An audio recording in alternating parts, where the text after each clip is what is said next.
I'm Professor Gail Wyant, and we make use of the iPad in our classes here at Cecil College. We use it in geology as a field guide. We can take it out in the field and we can detect rocks when we come upon them and identify them and minerals. We also can use it as a seismometer to detect earthquakes, which we don't really have here in Maryland, but we can simulate them by the students tapping on their desks and we can study them. We do video motion with physics. The students take a movie, and with that movie that we take with the iPad, they can then go and analyze it for its motion, speed, acceleration, and forces. And then we also use it in chemistry and astronomy. In astronomy, we have a wonderful program that lets us track the night sky. Any object in this night sky that we want to identify, the iPad can help us, and then we can locate it with binoculars or telescopes.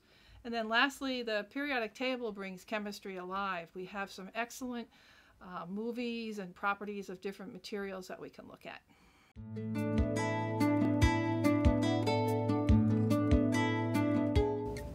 Hello, I'm Dan Kurkowski, and in visual communications we're using the iPad for multiple things.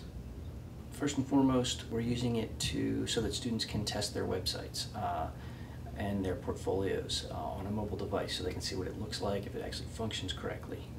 Secondly, in video production, we're using the iPad as a teleprompter in lieu of an expensive, $15,000 piece of equipment.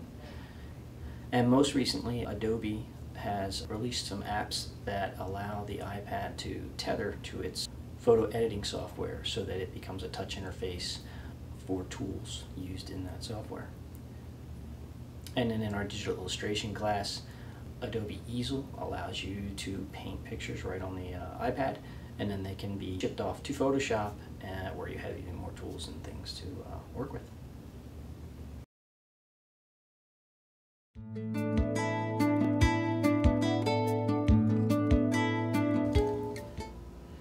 My name is Andrew Dickinson. I'm a music instructor at Cecil College. There are several music applications that can be used on the iPad in an academic sense.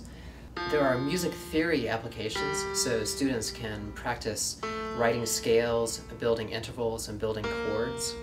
There are also ear training applications, so students can train their ears to recognize intervals and scales and chords just by hearing them. There is an application I can use as a conductor. I can load scores right onto the iPad, and it facilitates page turns and section rehearsals. In guitar lessons, I can use the iPad to pull up chord charts and fingerings to help students learn chords and scales.